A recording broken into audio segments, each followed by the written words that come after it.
이 각 당의 채무자를 위한 정책이 공약이 무엇이 있는지 비교해보는 급히 그렇게 마련했습니다. 더불어민주당 이제 정책인데 채무자 중심의 보호 체계를 구축하고 사각지대를 해소하겠습니다라는 이제 이 채무자를 위한 정책이 있어요. 채무자 중심의 보호 체계를 구축하고 사각지대를 해소하겠습니다. 더불어민주당의 이제 채무자 관련 정책인데 전국민 생계비 계좌를 도입하여 최저 생계비를 보호하겠다. 뭐 이런 관련 법률안은 이미 이제 안이 지금 국회에 올라가 있는 걸로 알고 있는데요. 은행을 통틀어 예금자당 한 개의 생계비 계좌를 개설 허용한다. 이 생계비 계좌에 예치된 최저 생계비 이하의 금액에 대해서는 압류가 금지된다. 지금 현재는 이렇게 되고 있죠. 채권자들이 채무자의 통장 예금을 압류하면 채무자는 법원에 압류 금지 채권 범위 변경 신청을 해가지고 185만 원 이내에서 찾을 수 있는, 또는 이제 매달 급여를 받으면 매달 185만 원 이내에서 찾을 수 있는 이 압류 금지 채권 범위 변경 신청을 해야지 이 생계비를 찾아가지고 쓸 수가 있어요. 근데 더불어민주당 정책은 그렇게 하지 않고 그냥 압류 금지 채권 범위 신청하지 않고 바로 찾을 수 있도록 하겠다라는 거예요. 이거는 법률안도 올라가 있기 때문에 곧 시행될 걸로 보입니다. 두 번째는 통신비, 건보료 등 채무자의 삶에 밀접한 비금융 채무 조정 강화. 요거는 이제 워크아웃이죠. 프리 워크아웃이라든지 신속 채무 조정, 개인 워크아웃인데 그 신용회복위원회에서 하는, 거기에 통신비나 건강보험료는 대상이 되지 않고 있는데 채무 조정 대상에 포함시키도록 하겠다라는 거예요. 되면 좋은 거죠, 지금 앞에. 좋죠. 이 통신비나 건보료 때문에 신용회복보다는 개인회생 할 수밖에 없는 그런 분들도 계시니까요. 취약 채무자에 대한 청산형 채무조정 확대. 우리가 채무조정 이렇게 말하면 요거는 다 신용회복위원회에서 하는 걸 말하는 거예요.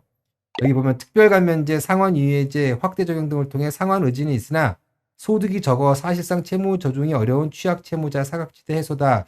파산이라는 거는 법원을 통해서만 하는 건데 앞으로 파산이라는 것도 신용회복위원회에서도 파산 비슷한 어떤 거 할 수 있다. 뭐 그런 뜻인가요?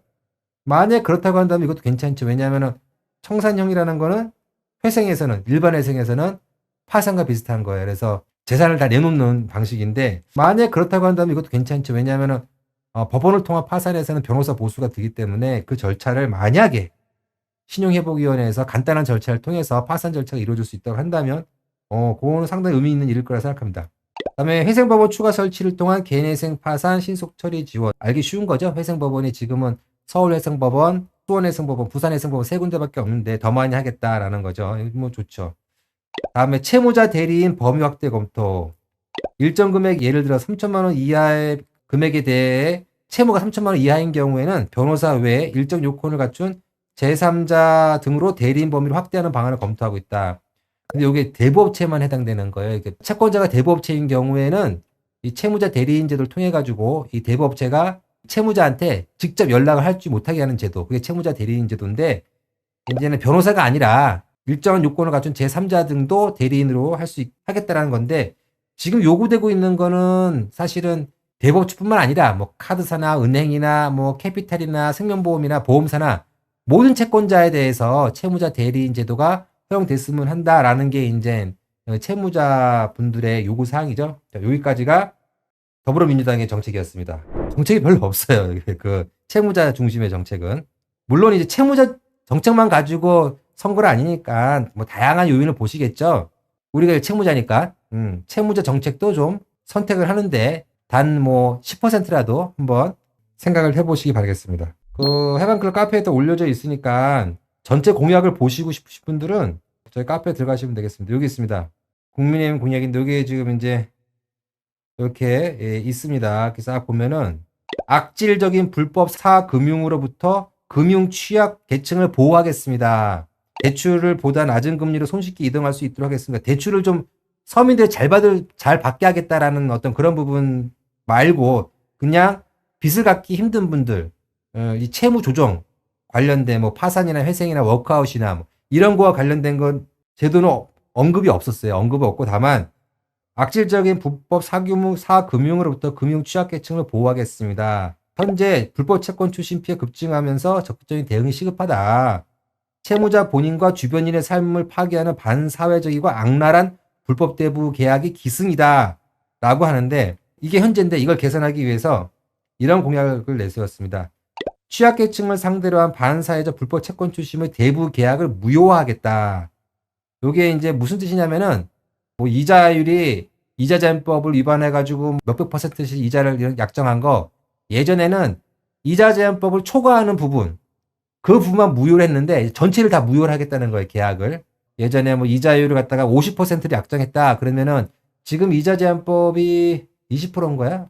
20%까지 유효한 거예요. 그 초과되는 부분만 무효였는데 이제는 20%도 다 묻어. 이자는 아예 줄 필요가 없다. 뭐 그렇게 만들겠다는 겁니다. 네. 그다음에 불법 대부계약 피해자의 대부계약 무효화 소송에 대한 정부 지원. 아마 이거는 법률구조공단 뭐 이런 데서 좀 지원하겠다 뭐 이런 뜻이겠죠. 불법 채권 추심 피해자 지원을 위한 관련 조직 확대 개편. 잘 이해는 되지 않지만 제 생각에는 이 불법 채권 추심이라면 형사처벌 대상이기 때문에 수사기관, 뭐 경찰서라든지 이런데 뭔가 조직을 하겠다라는 뜻이 아닐까라는 생각이 들어요. 요것도 되면 좋겠죠. 제가 봤을 때는 큰 돈도 안 들이고 될 수 있을 것 같아요. 불법 채권 추심 피해자 지원을 위한 관련 조직 확대 개편. 관련 조직이 뭐 있다는 것 같은데 관련 조직이 있나? 들어보신 적 있나요? 채무자분들이 채무자를 위한 정책 이런 게 있구나 알고 있으면 언젠가 그런 정책이 현실화되는 날이 생길 수도 있는 거잖아요. 그래서 알아두면 좋겠다는 거고요. 정의당의 채무자 관련된 정책은 좀 양이 많아요. 양이 많아서 제목만 보고서 이렇게 한번 넘어가겠습니다. 현행 새출발 기금과 채무 조정 제도를 개선하겠습니다. 새출발 기금 제도라는 게 코로나 피해를 보신 분들을 위한 채무 조정 제도인데 신용회복위원회에서랑 한국자산관리공사에서 하는 건데 그 개인 워크아웃과 좀 비슷한 겁니다. 쉽게 할 수 있게 하겠다. 그런 뜻이에요. 지금 요건이 까다로우니까. 폐업 및 파산 재생 지원 프로그램을 도입하겠다라는 건데 우리가 이제 사업이 안 돼서 폐업해서 곧 파산해야 되시는 분들을 위해 가지고 어떤 폐업할 때 필요한 지원하겠다 이런 거예요. 예. 이제 한계 채무자 회생을 위한 파산 회생조들을 정비하겠다. 뭐 파산 절차에 중지명령제 도입하겠다. 여기서 말하는 중지명령제는 법의 용어인데 우리가 알고 있는 용어로는 금지명령. 이 강제집행을 금지하는 중지명령은 파산 절차에도 있어요. 예. 여기서 중지명령제라는 건 독촉을 중지하는 그 중지명령제를 도입하겠다. 뭐 이런 거고.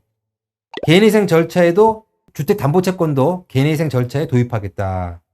그리고 채무자 대리인으로 시민단체 등을 선임할 수 있도록 하겠다.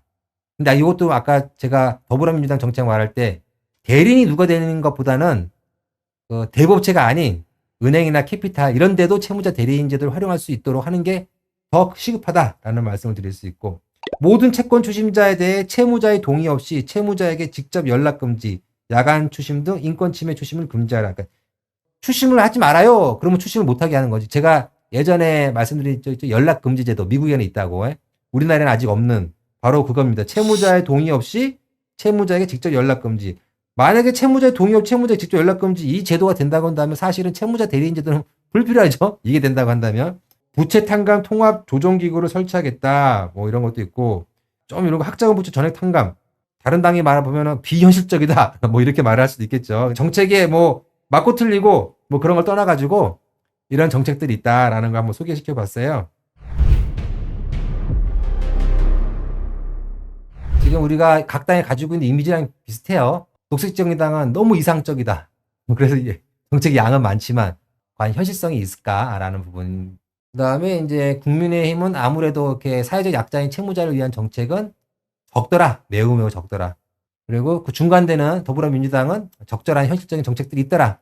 그거라도 빨리 실현이 되면은 우리 채무자분들에게 도움이 되겠더라. 뭐 그런 평가를 한번 해보겠습니다.